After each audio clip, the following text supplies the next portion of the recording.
when it comes to, you put out, number one, you put out a lot of content, you have 3 businesses, you're extremely productive. Even when we were doing a little bit of a pump workout in the gym, beforehand, you're like, I typically just like to go and do things because immediately my brain is working the best at that time. So you think a lot about your productivity when it comes to certain things. What I'm curious is about that is when it comes to your workflow and stuff. I know you're big into a certain type of supplementation, but if someone is trying to peak the fuck out of their focus, what are some immediate things, whether it's supplementation habits, that they can add into their routine so that they can get the most cognitive benefit out of what they're doing? It really depends on the person, because you could give general vague recommendations that could potentially be counterproductive for one person. Because I know some people who, I don't know about you guys, but I try to maintain like a fasting window when I wake up, because I'm more sharp before if I eat carbs, for example, brain function gone 20% down at least for me. But some people, they literally can't function without a heavy breakfast, which to me is the total antithesis of, you know, helpful. So for me, I try to stave off hunger as long as I can, because I know once I have that first meal, you know, I'm, you know, my sharpness drops by, you know, a significant amount. So quick question about that specifically. Do you know, because like we've been utilizing fasting for a while too, and we've noticed the cognitive benefits of not eating and just working, right? Yeah. But it took you a while to get used to that, right? Yeah, I would say so. Yeah. Like so, I had very much become acclimated to eating when I wake up. So it's definitely a new habit that you have to form and become used to doing, because sometimes your brain becomes tied to a certain activity, and then it associates, you know, functioning with eating right when you wake up. And then you think, if I don't eat the breakfast, you know, can I even go work at all? Yeah. So a lot of it is just foundational principles, as boring as it is. You know, some people might think, what's like the sickest biohack for mental clarity? But it's like very much high quality sleep, getting in a good micronutrient dense diet. A lot of people focus just on the protein intake, but then overlook the actual quality of the food, and they end up eating stuff that's just like not even food. It's just like a protein replacement supplement or like whatever. And actually hitting all of your like base foundational principles, I think, is like the meat and potatoes of what you need to focus on. Then anything else is icing on the cake. And if you have certain deficiencies that would warrant addressing, like some nootropics that are seen as cognitive enhancing, they're really just kind of like supplements for inadequate choline intake or this or that. And some people might benefit from that. Some people, they might not. So it kind of depends on the person. But yeah, I wouldn't overarchingly be like, oh yeah, you know, nicotine or caffeine or this or that. Like they could be useful for certain people, but I wouldn't just say like broad spectrum overarchingly, everyone should be doing this or everyone should be doing that. Like some people take choline supplements and they feel worse because they either get enough through their diet already, or they're not deficient, or they can't process it in a way that is otherwise effective for them. Yeah.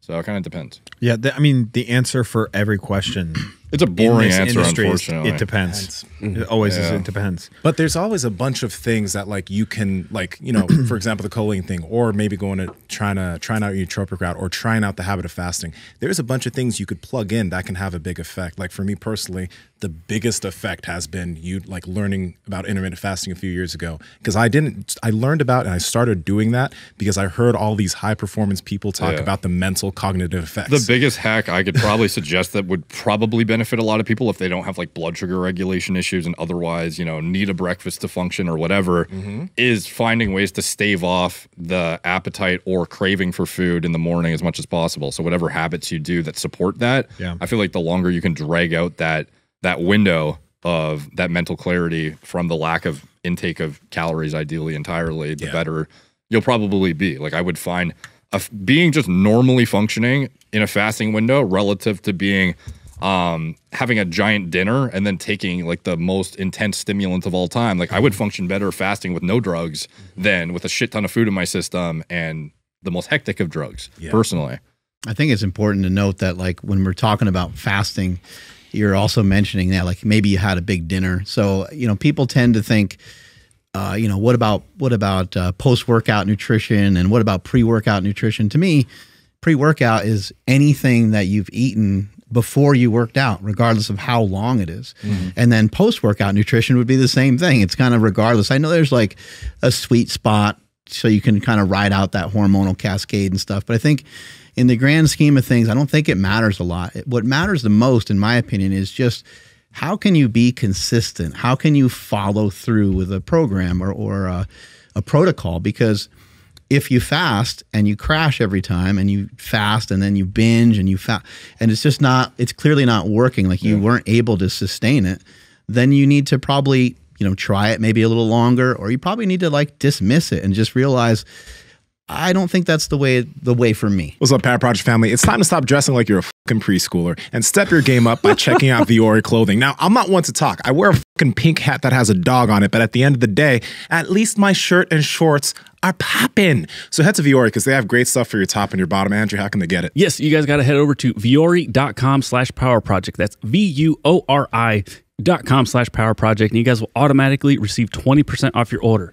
Links to them down in the description, as well as the podcast show notes. Let's get back to the podcast. Yeah, and I think like you guys are a good example of, trying out stuff that might otherwise spit in the face of like ideal bodybuilding stuff. Like you do one meal a day sometimes now, right? Sometimes, yeah. Yeah, and it's like for you, has your physique like significantly deteriorated? No. Like if anything, you're fucking still as jacked as ever, seemingly. So, but I get enough calories in that meal. Yeah. That's the thing. Yeah. So it all kind of depends. But like for you, you've done a lot of things that would otherwise be seen as suboptimal, but they've still been more, more conducive for whatever it is that you're trying to achieve. And it's not always that you need to follow the 6 meals a day or get the anabolic window in or whatever.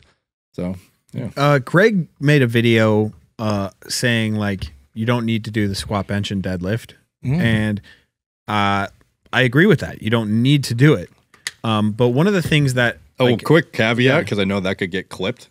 I think if you are bodybuilding, several meals a day could probably be the most conducive thing to getting you to where you need to go. I don't think shoving it all into one window is the ideal way if you're trying to grow. But I think for you, you're very much re-evaluating what's important in life to you based on what maybe 10 years ago was most important, and reallocating things accordingly to be kind of like broad spectrum, hitting all the vectors you want in like the maximal way you can, but perhaps it's not the best way, but it's still adequate for what you deem to be satisfactory. Yes, and Zach, don't forget what you're going to say, but I want to say 2 things about that. First off, there are days I do 1 meal a day, and then there are days, because my activity ranges from a day to day, where I'm like, okay, today I should eat breakfast, because I can feel like, oh, wow, I did a lot yesterday, and even that dinner didn't fix it. I'm going to eat 2 or 3 meals today.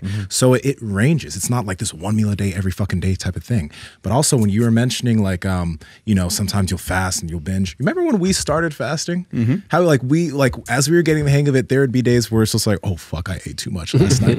Like you get used to this new habit. You're not sure how much you can handle in terms of food after you haven't eaten all day long, and then you eat way too much and you're like, oh fuck, right? There's an adjustment period to any of these habits, and you cannot expect it to be an immediate thing. It took us a few months to get used to fasting, right? But when we've gotten used to it, it's an amazing tool that we have in the toolbox. So just think about that, and remember, it's not an immediate thing. And we have run into people that also struggled with getting in enough food too. So you got to try it out for a while and give it a shot and see how it works for you. I think an important thing with this is not checking off the box that, oh, that's not for me, until you really have done it.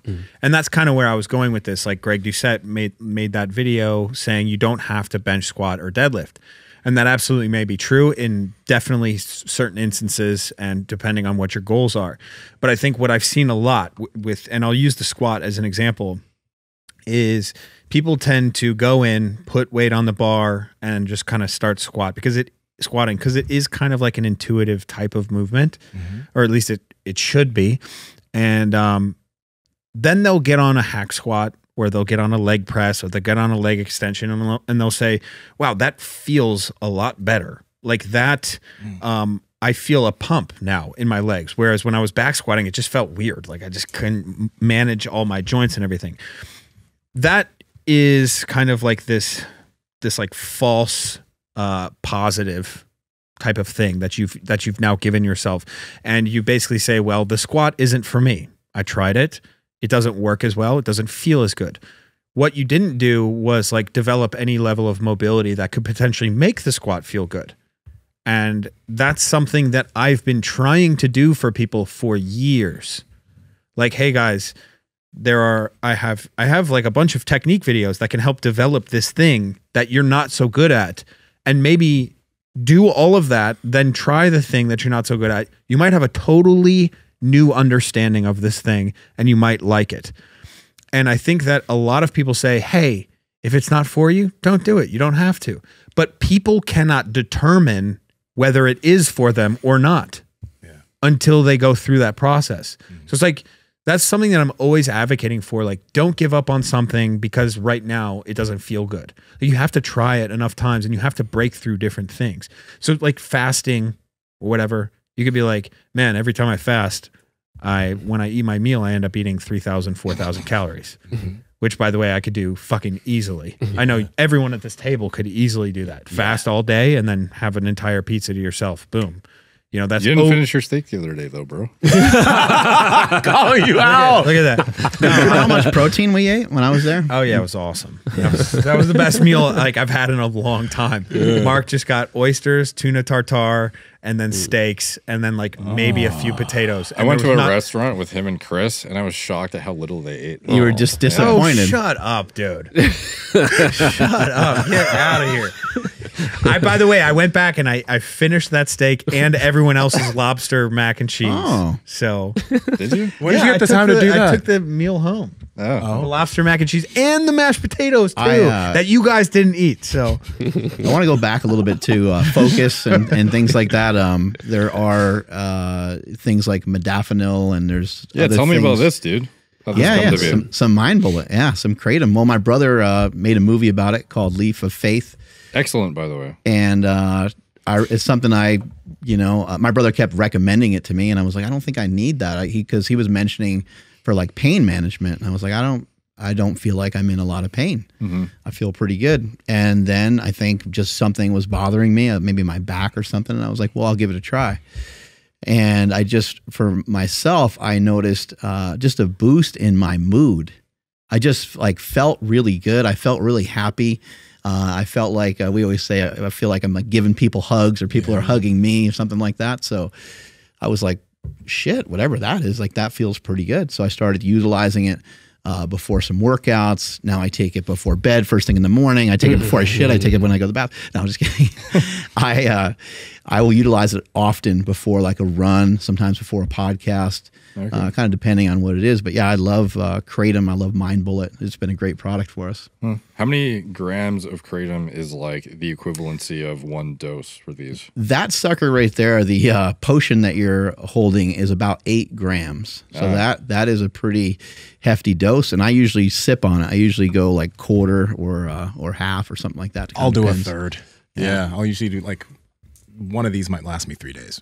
Damn. Yeah. Oh, I did a full one on the podcast. No, this is the last thing. time I was here. You guys gave me a full dose. Yeah. Sometimes it's nice, right? Bastards. Yeah, I tried to caution you. I think it's really an awesome pre-workout personally. Yeah. But what are things like modafinil? Like, what do these things do? And it's my understanding, I've never tried some of these other things, but I've heard more recently there's like injectables and stuff that people are getting into. I don't know how well they work and stuff like that. Yeah, so I think people conflate smart drugs a lot with stimulants, which is they're not really. They can make you more productive or more, offset poor sleep. Like modafinil is a wakefulness drug, and it's prescribed for people with sleep apnea actually too. How does it help with sleep apnea? Because if you have poor quality sleep and you're very prone to just falling asleep at random times throughout the day. So, like, for example, when I first found out I had sleep apnea when I was, I don't know, like 10 years ago or something, I was falling asleep. And it got progressively worse the bigger I got, because it was definitely like a physical impediment thing by neck size for me. So when I was in classes in university, I literally couldn't sit there for more than 5 minutes without passing out. And everyone just thought teacher thought I was a shitty student, but I just literally couldn't stay awake. So you get prescribed modafinil, which is a wakefulness agent, which would keep you awake to kind of make up for, and again, this is sort of where it would be more ideal to have an understanding of what goes into, certain disease states or whatever, because then you can otherwise identify, maybe I wouldn't need the modafinil if I actually took care of my sleep apnea rather than just band-aiding the issue. But anyways, modafinil is prescribed for essentially just staying awake. It's not something that's like very euphoric. It's not something that really, like, some people might otherwise get a little bit of a boost from that because it's a dopamine reuptake inhibitor. So you have more dopamine circulating that does not get essentially like used up. Like it's freely circulating for longer than it would have otherwise been, but it is not as potent as something like an Adderall or some of these other ADHD drugs. Like, it's a different category entirely. So a slightly different mechanism of action, but these things are not really smart. They're more so just like creating a pseudo state of like hyper dopaminergic activity to then make up for, I don't know, like if you actually have a deficiency in some area, like, yeah, maybe it could help you focus more. But it is like a different kind of category, I would say, than nootropics, because those are more designed around things that actually support brain health, cognitive enhancement, neuroprotection, things of that nature, as opposed to like hyper aggressive stimulants that just create like a self-induced pseudo state of, you know, hyper sympathetic drive dopaminergic activity that is otherwise unsustainable as a natural. And then you become reliant on that new baseline very quickly.